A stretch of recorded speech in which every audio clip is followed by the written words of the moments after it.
Thank you for not crossing union picket lines. As a federal mediator works with management and the union, Stop and Shop employees now enter their second week on the picket lines. We'll have the latest reaction from Arlington's workers. We know how the Minutemen made out in April of 1775, but what were the Brits thinking? We get reaction from the redcoats as Arlington's Patriots Day weekend is now one for the history books. Now that legally selling recreational marijuana is under consideration in Arlington, it appears not everyone is in agreement. We'll talk to the experts, and we get your take. And one of ACMi's most dedicated talents is now a superstar on 2 continents. We'll tell you all about it. ACMi News starts right now. Good afternoon and welcome to ACMi News. I'm Moses Small. And I'm James Milan. Another bank robbery in Arlington. This time, it happened at the Leader Bank in East Arlington on April the 17th at 11:41 a.m. Police tell ACMi News that the lone robber entered the bank. He didn't appear to have a weapon, but police say he did hand the teller a note. Police released these photos of the suspect. He appears to have a mask on with a gray hoodie covering his head, black hat, and jeans. The suspect's described as Hispanic or white, roughly 6 feet tall and weighing about 180 pounds. Police say call them at 781-643-1212 if you have any information. Meantime, you may recall Albert Tadarera, better known as the Incognito Bandit, who was sentenced to nearly 3 years behind bars last week for robbing the Winchester Savings Bank on Medford Street in roughly the same fashion 4 years ago. Your grocery store might be out of service. The strike between Stop and Shop workers and management has now entered week 2. In a surprise move, about 31,000 Stop and Shop workers walked off the job, then formed a picket line. This includes workers throughout New England, including those in Arlington. Stores closed abruptly last Thursday, just after 1 p.m. That's when customers were reportedly asked to leave or check out immediately. Workers are striking because they've been without a contract since mid-February. They say they're fighting to maintain their current health benefits and to keep those benefits for newer employees. I've been in the food industry myself for 40 years. 19 years with Stop and Shop, 18 years as a sous chef in Boston. I'm the person that you want serving your food. Right now in these stores, they have non-trained personnel serving you your family's food. Non-refrigerated units delivering food to these stores to feed your families. Please, we are the people that you want. Indeed, we care about our communities. I've been in 16 stores around the state. You know, you people probably know my face. I'm your butcher. There's your baker. There's the lady that sells you flowers for your mom's grave. We're all out of work right now. All we're asking is that Stop and Shop sits down and works with us to get us a contract, please. The Stop and Shop president says the company is committed to resolving labor negotiations as quickly as possible. The strike affects Massachusetts, Connecticut, and Rhode Island. And earlier this week, the British once again retreated from Lexington and Concord after failing to seize the cache of arms and being surprisingly outgunned by the Colonials. But the Redcoats had some trouble on their way to Boston when an unexpected firefight between the Minutemen and the British, of course, took place right here in Arlington. And we got the perspective from those brave men in red coats who fought for King George III.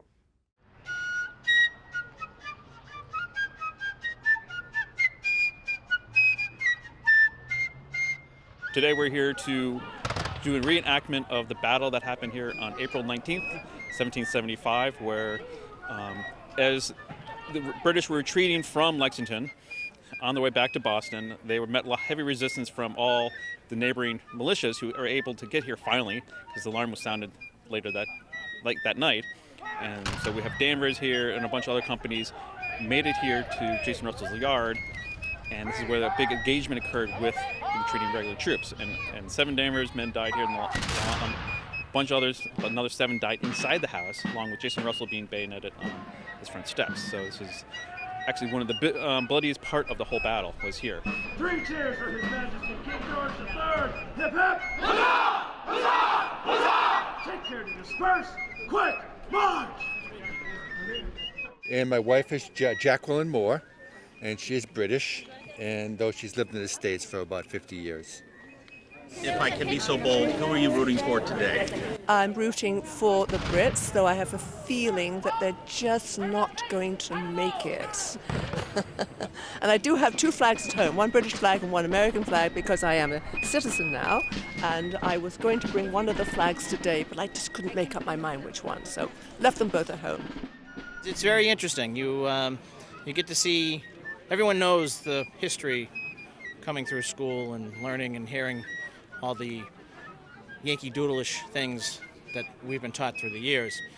Joining the British side, you get to see a whole different aspect and a whole different perspective of what actually happened here. You know, that these guys weren't just a bunch of rogues that were sent over. They were the state police at the time, and they were here to enforce the law. And the townspeople didn't really like that, so they thought that they didn't need anyone to tell them what to do. They've been functioning governments here for over 100 years, and we were just in the way.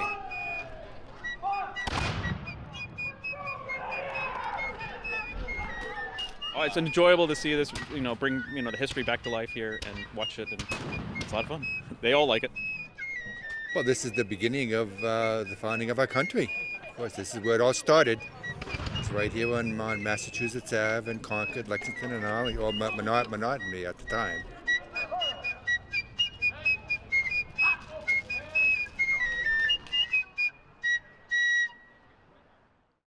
The Patriots of New England did it again, but not those Patriots. Their season's over. These Patriots. ACMi gave you a front row seat as we covered the parade live on Sunday. It was a beautiful day as we celebrated the rich history of Arlington and marked the beginning of the American Revolution. The parade down Mass Ave included the Minutemen, the New Hampshire Governor's Horse Guard, and the Woodland String Band all the way from Philadelphia. The Arlington Patriots Day Parade Committee hosted this year's celebration. And the Arlington Parade itself is steeped in a rich history all its own. It's undergone several changes as the years went by, from the end of the 19th century all the way to modern times. ACMi's Jeff Barnt takes a look at the parade's humble beginnings and what it has done to bring this community together over the years. Patriots Day traces its origins back to 1894, replacing an early Massachusetts holiday called Fasting Day, days to mark the Sabbath and adhere to strict religious rules. But early celebrations began taking over as we marked the bravery of the colonists' eventual defeat over King George III. Fun activities included baseball games and competitive matchups. Fast forward to 1925, the sesquicentennial of Paul Revere's ride. The concept eventually changed to celebrating our Revolutionary War history, but the big celebrations were in Lexington, Concord, with more modest celebrating in Arlington. That would change in 1930 when Arlington held a massive celebration, not only celebrating Paul Revere's famous ride, but also the 300th anniversary of the establishment of the Massachusetts Bay Colony. The parade that year began at Academy Street to Pleasant Street and into the old burying ground. It lasted about 15 minutes. In 1950, the 175th anniversary of April 19, 1775 shot heard round the world, a massive parade was held in Arlington. 25 years later, in 1975, just before our bicentennial, Arlington's parade was considered by many to be among the largest of all parades nationwide. What is known is that parade, held on Monday, April 21st, was estimated to have attracted 200,000 people who lined Mass Ave to cheer on the red, white, and blue. Back then, there were 15,000 marchers and more than 200 bands. That parade lasted 3 hours. As the years progressed, less people began attending the parade for many reasons, one of which is that fewer businesses gave employees a paid day off. And of course, the Boston Marathon began claiming the top spot of celebratory events in this all-too-American New England holiday. But times have changed.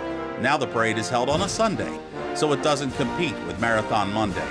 In colonial times, it would have been unimaginable to hold a parade on the Lord's Day.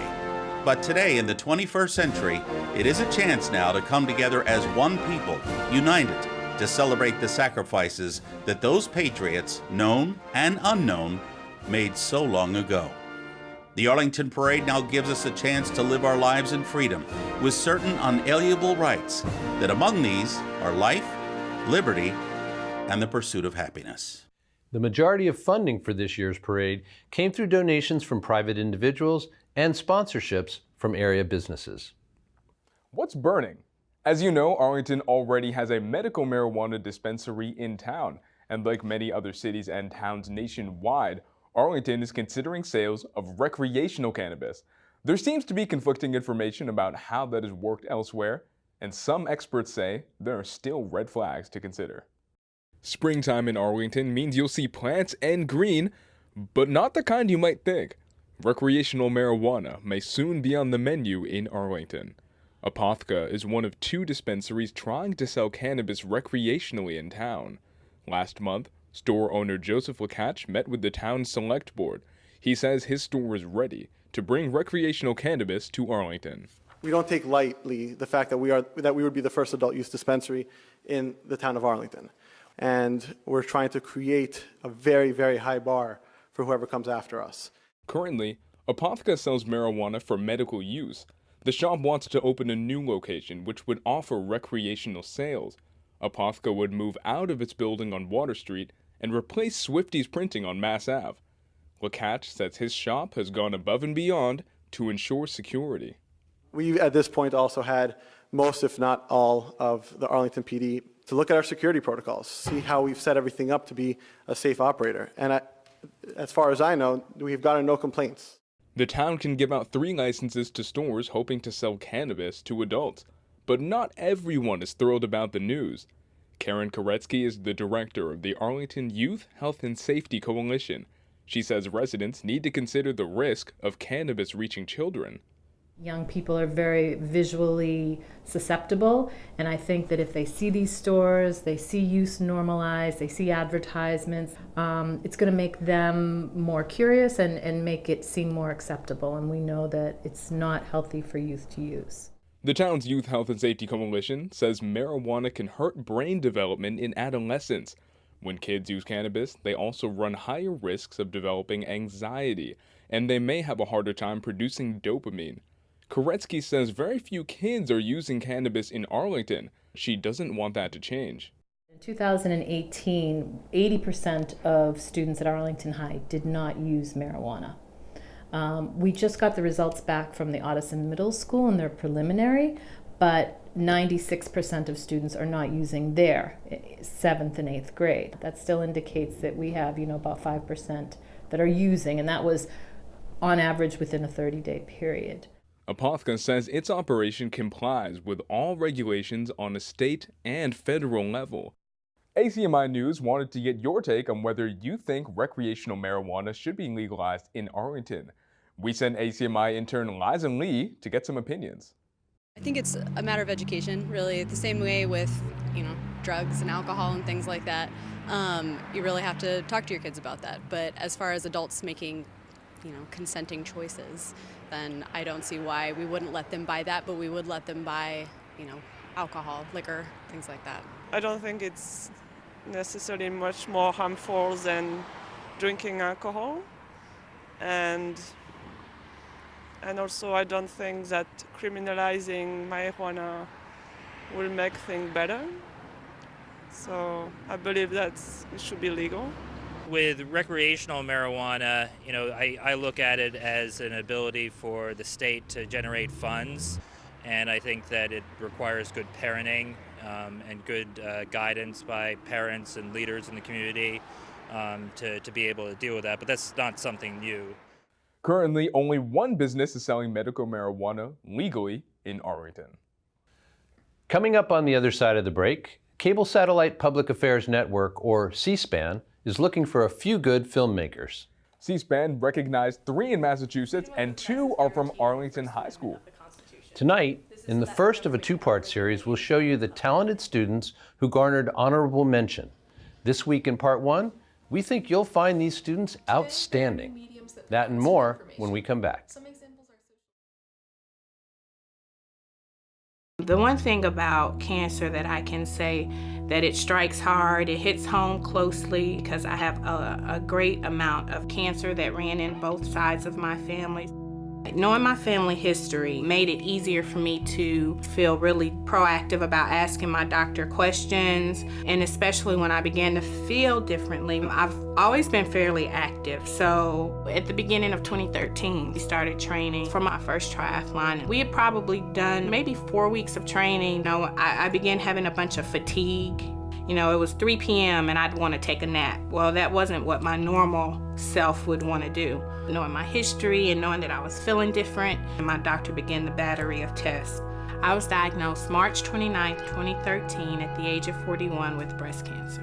Chemo was the absolute last thing that I wanted to have to endure. But even with the chemo, I tried to even find the light of that very dark situation, very dark time in my life. My advice is that simple. Be your own best advocate. Nobody knows better than you do how you feel.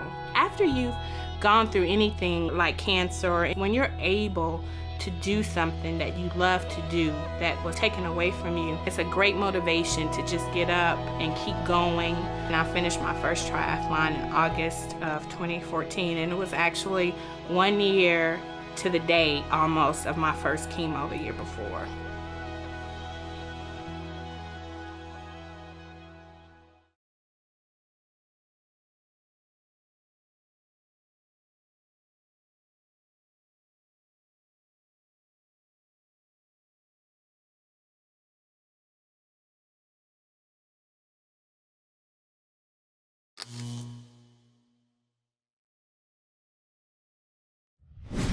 We have two very talented groups of Arlington High School students that we have to tell you about. Tonight, the first group, Serena Bernstein and Mia O'Malley, won honorable mention for their short documentary submission to the annual C-SPAN Student Cam contest. Their film is called The Evolution of Modern News, and it's one of only 3 submissions to win in the entire state. A date which will live in infamy. I do not intend to step aside at anyone's request. The feminists? No, everybody in America wants civil rights. Illegal immigrants. Let me answer the question. The news media has always been an important part of American society. Ever since small newspapers started out in colonial America, media has been used to gain information and also become socialized to new ideas. After the American Revolution, these small papers were controlled by political parties. The political parties used these papers to spread their ideas. Unfortunately, these ideas did not spread far. Right after the Revolution, the majority of Americans were still illiterate. But fast forward to the 1830s and many people could now read. This led to the creation of the penny press and the advent of journalism. By the beginning of the 20th century, there was more competition among news sources. Yellow journalism became popular because journalists figured out that sensationalism sold well. As news media continued to evolve, there was the invention of things such as the radio and the TV, which revolutionized the ability for political figures to communicate directly with their constituents. Freedom of the press is guaranteed in the First Amendment of the Constitution. This is so that the government cannot regulate any form of public opinion. The reason that we are written into the First Amendment, the freedom of the press, in addition to the freedom of speech, alongside the free exercise of religion, is that we are necessary to hold accountable the people in power.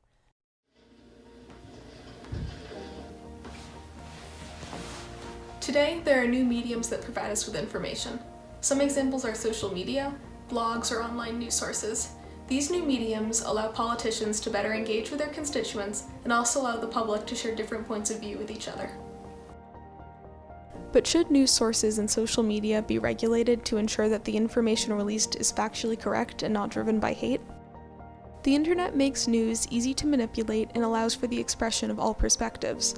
Due to the ease of sharing and editing news, there's been a rise in what some people call fake news. The definition is a little bit easier, and that is news that is presented so it looks like it's coming from a real news source. So, but that's how academics defined it as this problem emerged. President Trump has sort of ruined that academic definition because to him fake news is what he doesn't like, and other people on either side have now sort of adopted this more generic view that it's news that comes from sources that you regard as disreputable, as opposed to the news sites that you actually like. Media outlets like CNN and MSNBC are fake news. Fake news. Many people are also calling for social media sites such as Twitter to take down hateful content such as messages of xenophobia or anti-Semitism. Even though we have transitioned from a phase in history when political parties controlled the news, today news sources have a tendency to be partisan to some degree, which has angered many people and politicians alike. I believe when you have analyses that say 92% of the coverage is anti-Trump, there's something really profoundly wrong. Often, people from one side of the political spectrum will point to media sources that have a different partisan lean as being fake or unreputable.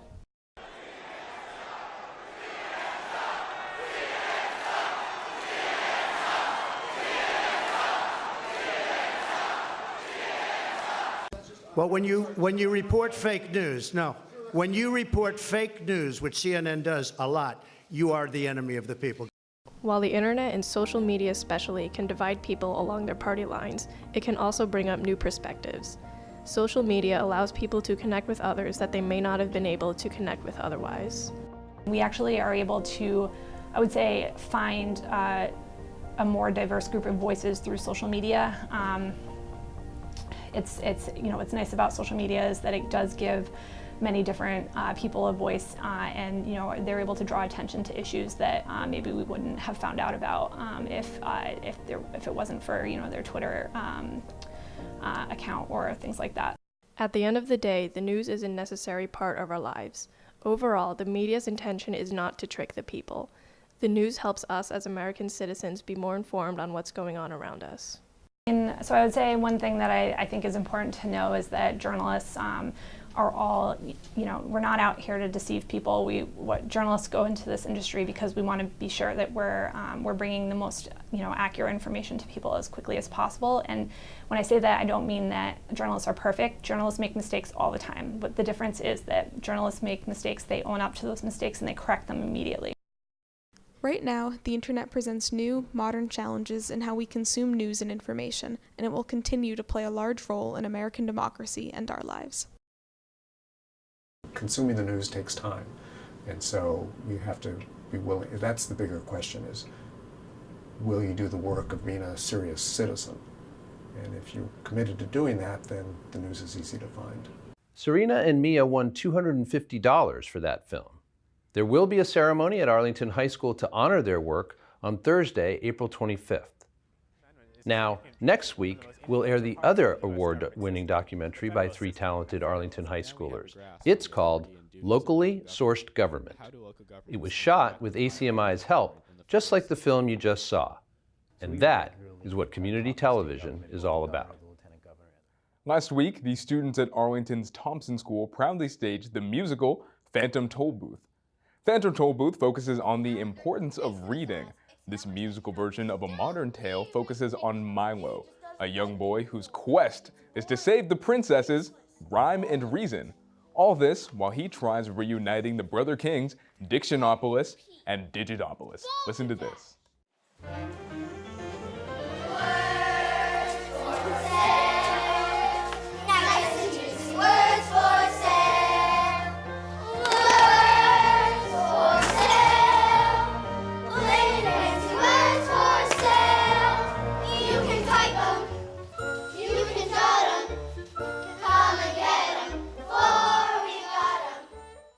No doubt, in this town, we have some very talented elementary schoolers.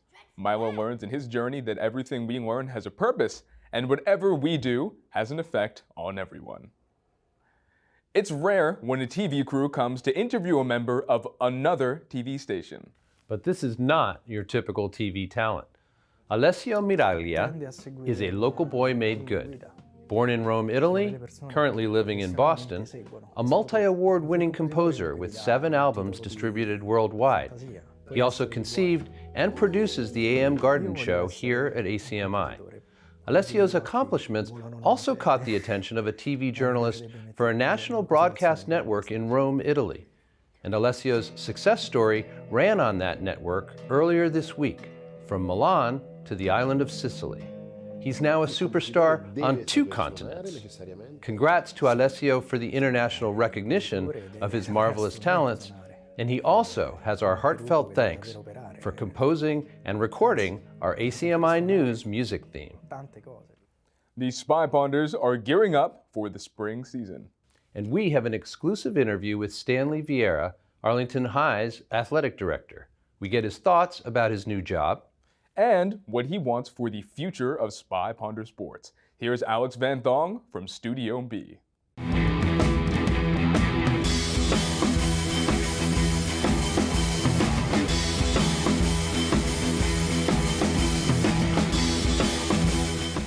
Hello, Arlington sports lovers, and welcome to your ACMi Sports Update. It's April vacation week here in Arlington, giving some much-deserved rest time for many of our young athletes. While we eagerly wait for the players to get back out onto the field, Athletic Director Stan Vieira prepares to gather the community and takes a look back at his first year on the job. We've been working with the Captain's Council on one big event for the year, and we've targeted the spring as a community cleanup. You know, the idea is to really come on our grounds and really do an intensive cleanup of everything from the bleachers to the field to the sub-varsity fields, and really kind of get out and clean everything. It's going to be all hands on deck, so to speak. We're targeting a Saturday morning, you know, maybe so many hours. The students seem to be really excited about it, so no details yet as far as a date, but once we get that, I'll confirm that and let you folks know. Well, I think for the first thing I want to acknowledge or celebrate is all of the success our teams have had. You know, everything from our soccer team being North Finals champions to our boys cross country team being Middlesex League champions for the first time ever, to our wrestling team and our boys and girls ice hockey team being Middlesex League champions as well. It's been an amazing year from a success standpoint. I give so much credit to our coaches and to our parents and all they do to make a season happen. ACMi will report back with the date of the community cleaning event once it has been scheduled. Coming up in next week's game schedule, there will be plenty of home matchups to attend. On Tuesday, April 23rd at 4 p.m., you can catch boys baseball and girls softball versus Reading, as well as girls tennis versus Woburn. Boys lacrosse will play Watertown at 4:15. On Wednesday, April 24th, you can catch both the girls and the boys out on the track. And on Thursday, you can catch boys tennis versus Lexington at 4 p.m., boys lacrosse versus Reading at 4:15, and boys volleyball versus Malden at 5 p.m.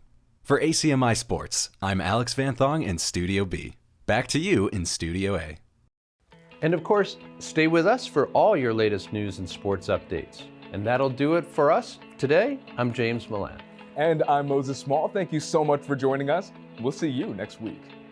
You can always check out our latest segments and newscasts on the web at acmi.tv/news. And don't forget to like us on Facebook and follow us on Twitter and Instagram at ACMi News. If you have any news tips for us, or you wish to become a citizen journalist, we'd love to hear from you. Email us at news@acmi.tv or stop by our Studio A at 85 Park Avenue.